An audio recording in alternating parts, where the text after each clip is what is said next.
Welcome to Teaching Through the Bible with Dr. Ken Sullivan. As a veteran senior pastor, Dr. Sullivan understands the importance of Bible teaching in the spiritual growth and development of God's people.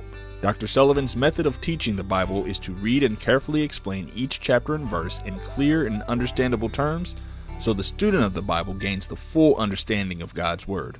Now prepare yourself to learn and grow as Dr. Sullivan teaches through the Bible. Well, hello and welcome to another session of Teaching Through the Bible. I'm Dr. Kenneth Sullivan. You know, the Bible commands pastors to read the scriptures and explain them and to teach the people of God. So today we're going to be studying the Gospel of John chapter 5. Now this chapter has 47 verses and it's filled with great information. So in order to get the most out of the chapter, we'll divide it into two sessions. John is like that. There are going to be chapters that we have to divide. Some we will, some we won't, because of the lengthiness and because we want to get as much out without making the sessions too long. So today we're going to cover verses 1 through 23, and next time we'll finish this chapter. This is the Gospel of John chapter 5, part 1, in the New Living Translation. The Gospel of John, chapter 5, part 1, in the New Living Translation, and I'm reading verses 1 through 6. Afterward, Jesus returned to Jerusalem for one of the Jewish holy days. Inside the city, near the sheep gate, was the pool of Bethesda, with 5 covered porches. Crowds of sick people, blind, lame, or paralyzed, lay on the porches, waiting for a certain movement of the water. For an angel of the Lord came from time to time and stirred up the water. And the first person to step in after the water was stirred was healed of whatever disease he had. One of the men lying there had been sick for 38 years. When Jesus saw him and knew he had been ill for a long time, he asked him, "Would you like to get well?" Now, after at a certain time of year, during a certain one of the Jewish feast days, an angel of the Lord would come down and stir up the water in this pool of Bethesda in Jerusalem. Now, being aware of this annual phenomenon, this occurrence, crowds of sick people, blind, lame, paralyzed people, they waited. They got there early, and they waited for the stirring or the bubbling up of the water. They probably didn't see the angel, but they probably knew that there was a certain time that this water was potent enough to heal someone. Now, the first person who got into the water after it was stirred up was healed of whatever illness he had. A certain man with an unnamed serious infirmity that caused him to be partial or fully paralyzed had been coming. This man had been coming there to this pool for 38 years trying to get into the water and get healed. Now, when Jesus saw him and knew that he had been ill for all of that long time, he asked him if he would like to be healed. Now, the New Living Translation put verse 4 in footnotes, which was a part about the angel coming down and troubling or stirring the water. But they left this verse 4 out of the main body of the text because some of the older manuscripts don't have it. I think it should be included in the body of the text because when we come to verse 7 in a few minutes, it clearly states that the water was stirred up or bubbled up, and that the sick people raced to be the first to get into the water to be healed. So verse 7 confirms that verse 4 belongs in the text. So we're reading it as if it's a part of the body of the text. Now, it's admittedly an unusual story, but so is the story of Jonah being swallowed by a whale and then being vomited up 3 days later. So is the story of Naaman the leper who was healed by simply washing in the muddy Jordan River. And so is the story of Lot's wife being turned into a pillar of salt because she turned to look at the city of Sodom as it was being destroyed in rebellion against what the angel told her. He told her not to look back, and she did. Now, the Bible is filled with unusual supernatural events, and I've absolutely no trouble accepting every one of them as fact. Not fiction, not legend, but as fact. Now, Jesus asked this man if he wanted to be healed. Now, probably to get his attention and his affirmation. It is possible that the man had lost all hope, actually, of ever being healed after 38 years of trying and failing. But, of course, still he was coming to the pool. We might conclude that the man wouldn't have been there at the pool if he didn't want to be healed.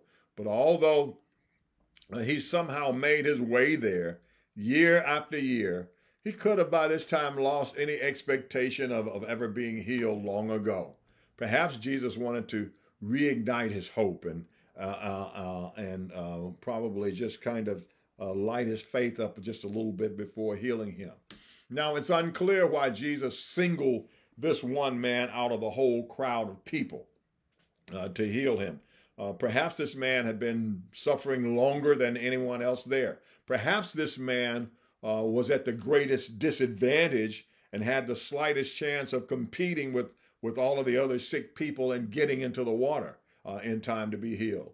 We don't know why Jesus did it, but we do know that Jesus is motivated by compassion, of course, but he's motivated ultimately by doing God's will and carrying out God's plan. So it had to be in God's plan for him to heal this man. So he stopped to help this man, this one single suffering man. Now I'm reading verses 7 through 9.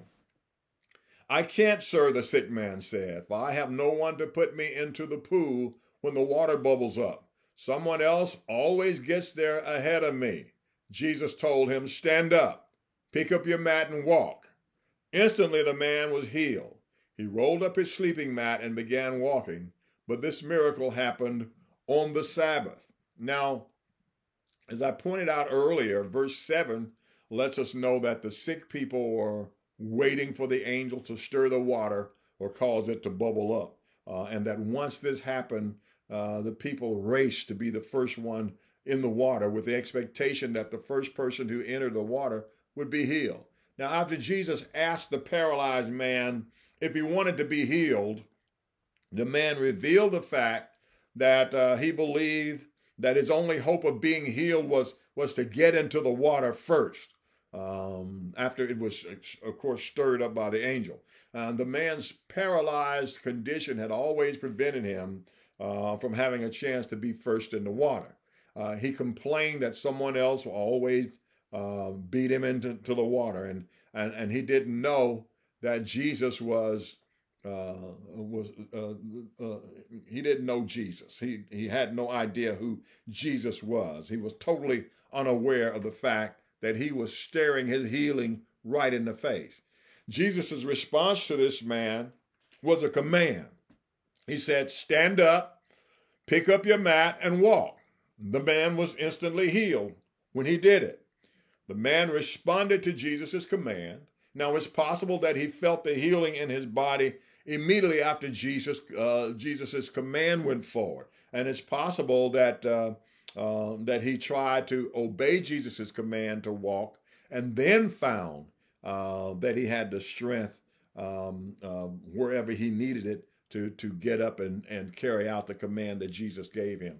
Whatever the case, the man was instantly healed. He rolled up the mat that he had been lying on, and he picked it up and he began walking.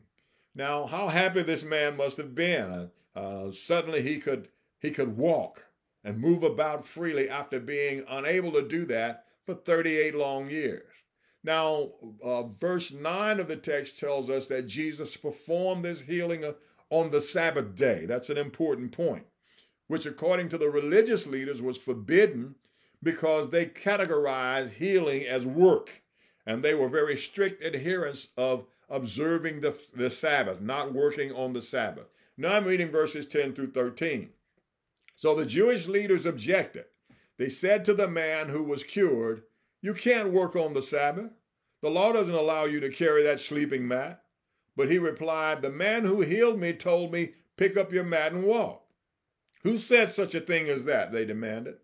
The man didn't know, for Jesus had disappeared into the crowd. Now, when the Jewish religious leaders saw this man carrying his mat, they rebuked him for working on the Sabbath.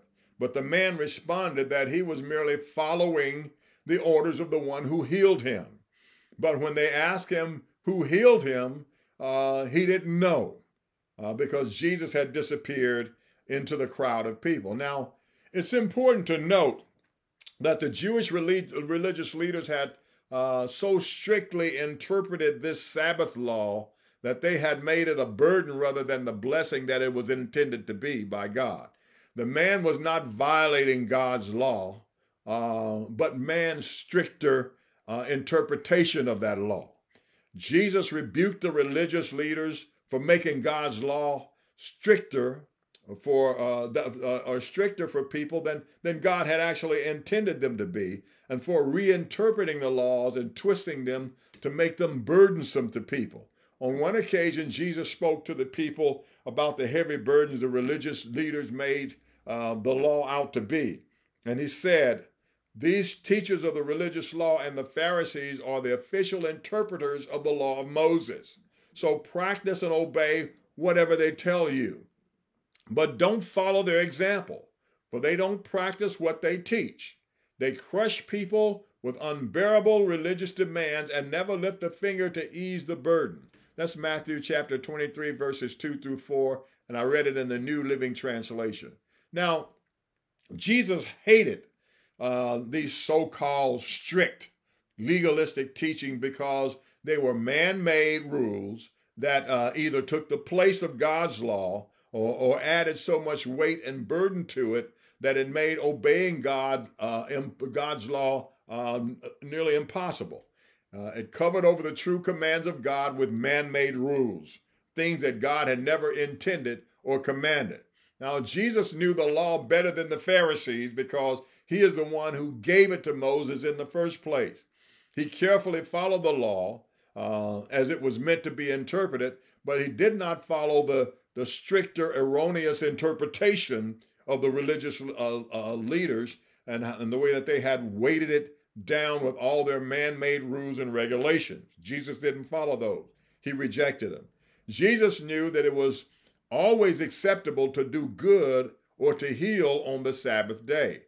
But following the interpretation of the law instead of their misinterpretation of the law, their stricter, so-called stricter version would bring Jesus into constant conflict with these Jewish religious leaders and ultimately result in his crucifixion because he rejected their interpretation of the law, their so-called strict man-made rules. He rejected those and he went about doing the law as it was really written.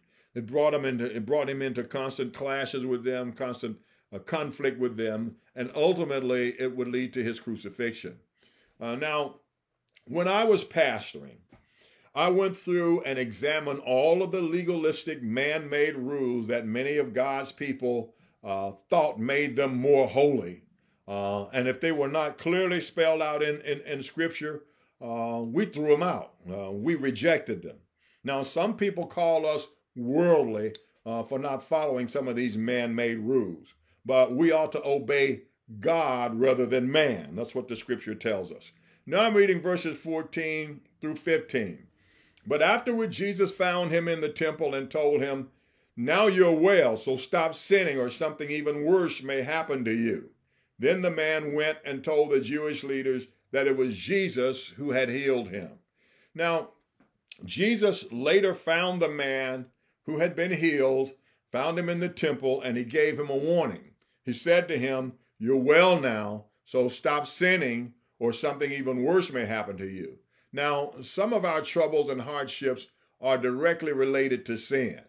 The fact that Jesus warned this man to stop sinning is indicative of the possibility that his sinful life may have been what actually caused his illness in the first place. That's a possibility.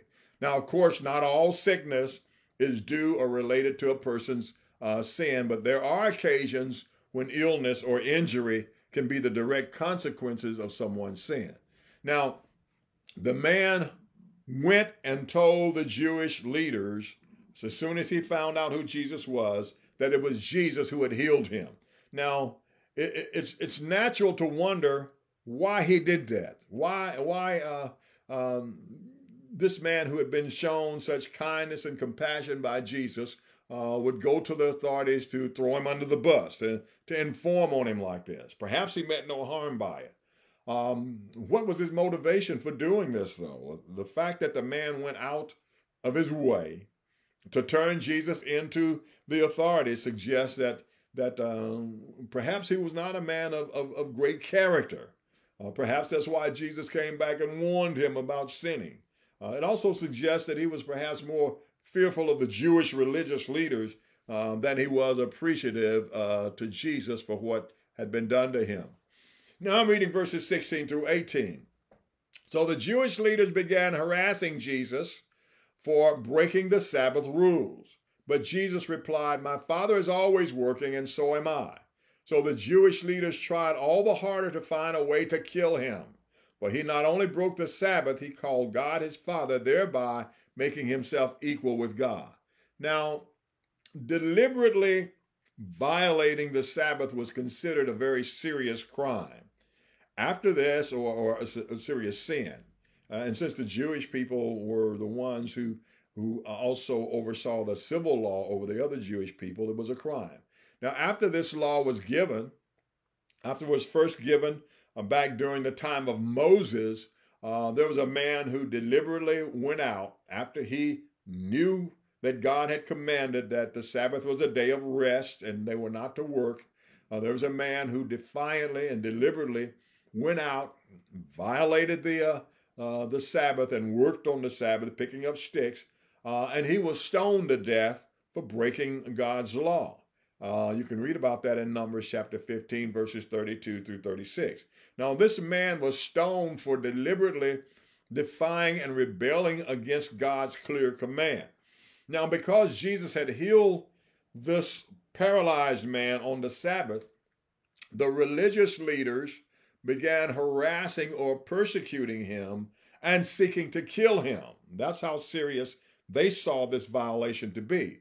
But because Israel was now under Roman domination, Roman governance, they did not have the authority to execute someone, although on occasion a mob would rise up and stone someone or kill someone. And there was occasion when the mob rose up and tried to throw Jesus off a cliff. And you can read about that in Luke chapter 4. But officially, if they wanted to execute someone, they had to go to the Romans with the charges against the person and try to have Rome do it for them. Now, the religious leaders tried to trick Jesus into saying or doing something that would seriously violate Roman law so that they could turn him in and have him crucified. This was their strategy, since they didn't have the freedom to execute him themselves. And John 18:31 testifies to that. Now, they would continue to persecute and hound Jesus and make up lies on him until they finally had enough trumped up charges against him to take him before Pilate, the Roman governor. Now, Jesus responded to their accusations against him about healing on the Sabbath day. They claimed that he had broken the Sabbath law by healing this paralyzed man. And Jesus told them that his Father was always working and that he also was always working. Now, although God rested or paused from his work of creation on the seventh day, he is continuously at work running the universe and holding it all together by his mighty power. What the religious leaders did not know is that God the Father spoke or commanded the work of creation, and God the Son, Jesus the Messiah, whom they were opposing, carried the work of creation out before he became a man. Now, the fact that Jesus identified God as his Father outraged the religious leaders even more and made them even more determined to kill him than ever. In their minds, by calling God his Father, he was making himself equal with God. So to them, he added the sin of blasphemy to the sin of Sabbath breaking. They also thought he was associating God with his crime of Sabbath breaking. Now, the Jewish leaders understood correctly that Jesus was declaring his divinity by calling God his Father, making himself equal with God. But they rejected his claim to divinity, that claim to divinity that he was making, and they rejected his claim to be the Messiah. They saw it as nothing more than outrageous blasphemy that warranted death, and they had determined in their mind that they were going to kill him for it. Now I'm reading verses 19 through 21. So Jesus explained, I tell you the truth. The Son can do nothing by himself. He does only what he sees the Father doing. Whatever the Father does, the Son also does. For the Father loves the Son and shows him everything he is doing. In fact, the Father will show him how to do even greater works than healing this man. Then you will truly be astonished. For just as the Father gives life to those he raises from the dead, so the Son gives life to everyone that he wants. Now, the religious leaders believed that Jesus was acting in contradiction to God's will when he healed the man and told him to pick up and carry his mat on the Sabbath day. But because they had so narrowly defined what qualified as work, they had corrupted that commandment not to work on the Sabbath, and they had twisted it to say something that it didn't really say. Now, God never said that a person could not do good on the Sabbath. He only told them to suspend working. And Jesus is making it clear that what he is doing is not in contradiction to God's will, but in obedience to it. Jesus even pointed out to them that if one of their livestock, the Pharisees, the religious leaders, if one of their livestock fell into a hole on the Sabbath, they would pull it out on the Sabbath. And you can read that confrontation in Luke chapter 14, verse 5. Now, despite the anger and the outrage of the Jewish religious leaders, Jesus goes even further or even deeper in declaring God to be his Father and claim complete unification with God and complete submission to God's will. He makes it clear that everything he does is by the authority and the enabling power of God, the Father. He boldly proclaims and claims that he is only imitating God and following his precise commands and instructions. Now, in verse 20, he claims a special relationship and bond of intimacy with the Father. He declares that God the Father loves him and shows him everything he's doing. Then he predicts that God will do even greater miracles than the healing of the paralyzed man, and these things would astonish them. Now, he makes it clear that he is totally submitted to the will of his Father and that he can't do anything independent of his Father. Now, Jesus declares his equality with God by declaring that he has the power to raise the dead and to give life to anyone he wishes, just like his Father. Now, he sets himself apart and above prophets like Elijah, whom God used to raise the dead. And they did it through God's power, not through their own. But Jesus is doing it through his own power. Jesus is declaring his own independent power as God the Son to give life and to raise the dead just like the Father does. Now I'm reading verses 22 through 23, and we can finish this chapter. In addition, the Father judges no one. Instead, he has given the Son absolute authority to judge, so that everyone will honor the Son just as they honor the Father. Anyone who does not honor the Son is certainly not honoring the Father who sent him. Now here Jesus makes it clear that the Father has even turned the full authority to judge the world, to judge everyone over to him, so that everyone will honor him just as they honor the Father. And in saying this, he is again claiming equality with God. By turning the work of judgment over to Jesus, the Father was ensuring that everyone must honor the Son to the same degree that they honor the Father. Now, Jesus makes it clear that anyone who does not honor him also does not honor his Father. Now, on that great and terrible day of judgment, Jesus will sit upon the great white throne judgment seat in judgment upon the entire unrepentant world. Every knee will bow and every tongue will confess that Jesus is Lord. That's Philippians 2:10. Even those who will be condemned to the lake of fire will be compelled to bow the knee and confess his lordship. Jesus is equally honored.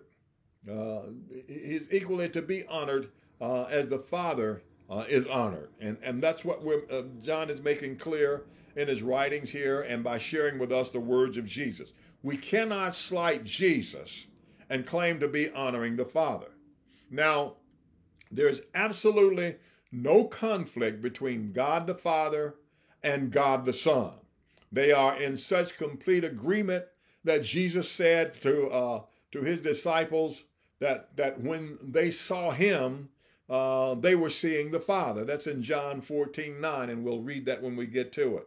Now, this doesn't mean that Jesus is the Father, but it does mean that he and the Father are in complete harmony and in complete unity and in complete agreement. Well, that brings us to the end of the Gospel of John, chapter 5, part 1. Next time, we'll finish this chapter. Now, just for your information, I want you to know that I've taught through most of the New Testament now, and these videos are available on our church website at ndcbetterlife.org. Just go there and scroll down to the Teaching Through the Bible post and click on it, and the videos will come up, and you can select whatever book you want to watch and listen to. You can also find the playlist on the link to the playlist on my Facebook page, just below my name. You can just click on that, and the playlist will open up. And you can also copy and paste that playlist and share it with your friends.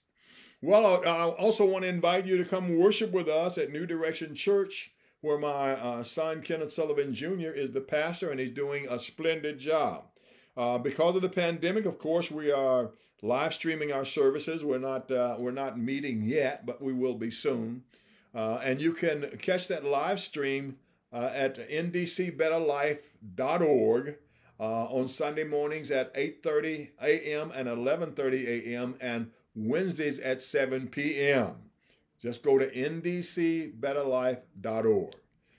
So join us for any and all of these services. Now, until next time, may God bless you and keep you safe in the Lord Jesus Christ.